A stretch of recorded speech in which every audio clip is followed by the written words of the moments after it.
Hey guys, Drifter here. Today we finally have some specific concrete details about Call of Duty Blackout, and I've got more of them than I could possibly handle, and they're all basically insane in the best of possible ways. This is going to be a really hypey, kind of excited news video because it's ludicrous what they're doing to this mode, and it looks ludicrously fun, so prepare for some pure insanity today. We'll start off with a very basic fact. They announced the player count is 80. That is much higher than the community expected. A lot of times the community were betting on 30, they were betting on 50, maybe 60, but we got 80 players during the beta, which is fantastic. And there was also talks of increasing it up to 100 after launch or near to launch, so we do have a full real-size Battle Royale game. 80 people is going to be plenty of people in your BR lobby, especially in a game with good gunplay like Call of Duty. And if you think about it, in Fortnite or PUBG, most people die relatively quickly or quit the game. 30 seconds into the game, you're already less than 80 players. Of note, this is a higher player count than Battlefield 5. Battlefield 5 Battle Royale has a 64 player count.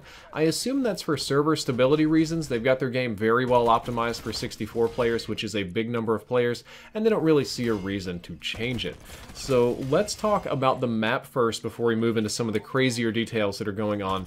The Call of Duty account tweeted out some YouTubers and streamers little sections of the map, little quadrants, and they got together and put them together. But the map, here's one that Prestigious Key had. This is his little section of the map, and if you look closely, you can actually see Raid in the middle top of the map, the outline of it. So overall, the map, at least when viewed from above, has a very PUBG-like feel to it, and PUBG has that kind of feel because that's a very common military-style map. If you were to get a military map of a town, a city, an area, it would look like that. And since Call of Duty is still a military game, that's the style it's going in. Of the classic locations that have been announced, there's Raid, Firing Range, Verrucht, the Lighthouse and Zombies, Silo, Array, Turbine, Nuketown, and not just anybody's Nuketown, Nuketown Island, which is going to be in the center of the map, and it's after the nuke went off. So Nuketown Island is totally wrecked, and that is probably going to be the hottest spot on the entire map. There's cargo, there's so many classic locations. I actually could not find an entire list because people kept finding more and more and more of them. Fun little note, we do have airdrops confirmed. Those seem to be dropping in the promotional pictures, but that makes sense since care packages are already programmed into the game.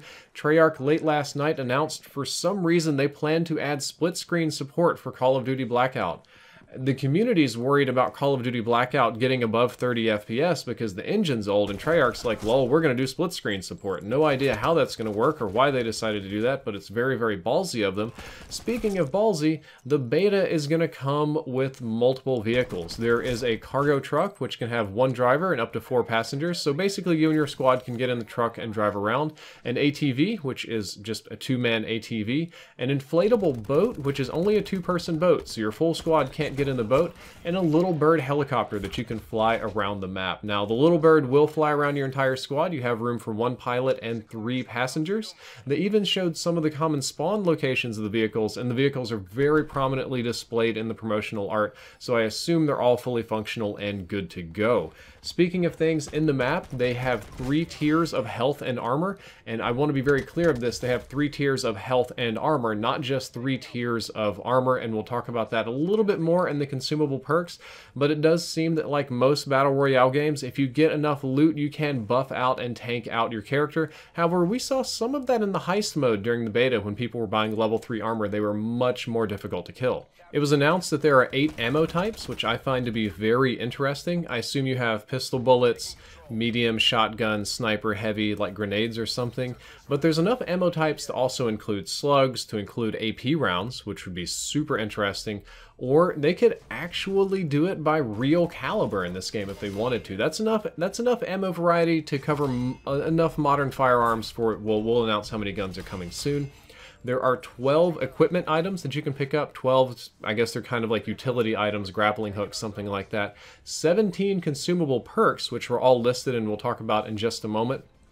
17 attachments for the guns, and I'm assuming this means that they're separate from the weapons. According to the old leak, there was a debate on whether or not to keep the attachments separate or kind of bundle them into the weapons. But since they're listed separately, I assume the attachments are separate, and 24 total weapons, which is probably about 2/3 of the multiplayer weapons. Typically, COD games launch with about 30 guns, so it seems like you'll be getting most of the multiplayer weapons here in Call of Duty Blackout. However, let's talk about those consumable perks, because they're interesting. The list on GameInformer says that these are consumable perks that you pick up and you eat them or drink them, and they only last for a set period of time. They do not last forever. Number 1 is Paranoia, which gives you an audio alert when you're being targeted by an enemy, so I assume that's like 6th Sense. There is Skulker, which allows you to move while crouched and prone, or move faster while crouched and prone. Apologies on that one. Which I assume is kind of like Stock 2 that you put on your weapons. You can move really fast when you're crouched and prone. It's actually, I want to see you move really fast prone. I want to see somebody snaking around the map super fast. There's one called Stimulant, which increases maximum health by 100 points. That just sounds like the most valuable thing on the planet to me. I would like to increase my maximum health by 100 points at any given time. Yes, please. There's a very scary one, personally for me, called Outlander. The Outlander consumable perk reduced damage from the circle and increased movement speed while taking damage from the circle. So if you want to play the circle a little bit, if you want to skirt outside, if you want to hide in the gas, this is going to be the consumable for you, and I already hate it. I don't know why, I just already hate it. I guess it might save my life one day that I can run out of the circle, but I know somebody's going to use it to cheese me. There's a consumable attachment called Looter, which reveals nearby stashes and items. I guess it just helps you find things. Iron Lungs, which is an old school perk. You can hold your breath longer while shooting sniper rifles or while diving underwater. Good choice there. And one called Consumer, which reduces the time that it takes to use items, heal, or revive teammates by 25%. So I guess it's kind of like fast hands for all of your utility and equipment and, you know, team-based choices, which is a surprising kind of perk to modify your team play abilities. And this is only 7 of the 17. There are many, many more of these coming in the final game, and I assume that they're all going to be just as crazy as these. Speaking of crazy, I have to talk about the craziest thing I've ever heard in a Battle Royale game, which is the fact that there are zombies in Call of Duty Blackout. No, it's not a zombie skin. No, it's not an inanimate zombie body on a stick. But there are actual, real, AI-controlled zombies, just like in the Zombies mode, that roam around Blackout and attack people. However, they're described as optional because they're only in the zombies sections of the map. So as we mentioned before, several classic zombies maps are going to be included in this build of Blackout. So if you go to a zombies area, there will be zombies there. I don't know if there's a button to turn them on or off, or if they just roam by default, but they stay in their little biome. And what makes them optional and interesting is that killing them, or killing enough of them, will cause them to drop what they call a zombies stash, which can include wonder weapons, such as a ray gun, or monkey bombs, or other zombies consumables, which sounds really awesome.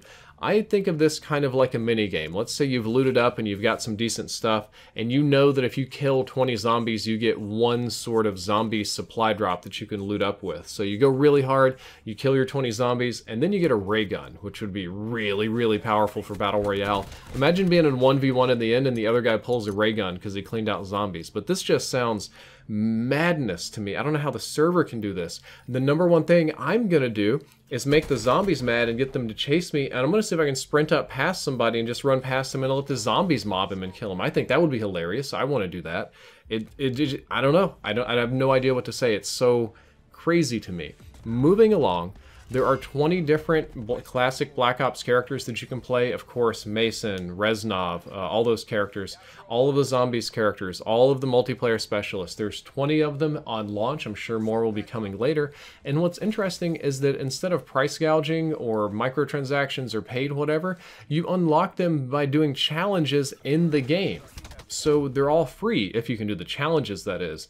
And the example they gave you is that if you want to play as Battery, what you have to do is somehow loot, scavenge, find Battery's war machine as a weapon, use the war machine to kill a fixed number of people, and then survive until at least top 15 or top 10. After you've done this, then it'll unlock Battery for you. There was no mention of paid cosmetics, no mention of microtransactions, no mention of any sort of extra pay system, which I say is good. And this whole video, as crazy as it is, as insane as it is, I think it's insanely good news. All of this makes Call of Duty Blackout sound like a really good game. You got a big player count, you got a big map, you got vehicles, you got guns, you got items, you got crazy zombies running around, you got classic locations to fight in, you got a lot of free unlocks, you've got basically everything that the community asked for good to go in this beta. So I'm really, really, really excited for this beta, and I cannot wait to play Blackout. Guys, that is all for this video. I hope that you enjoyed it. I hope that you learned something useful. If you did, don't forget to like, favorite, and subscribe. Drifter out.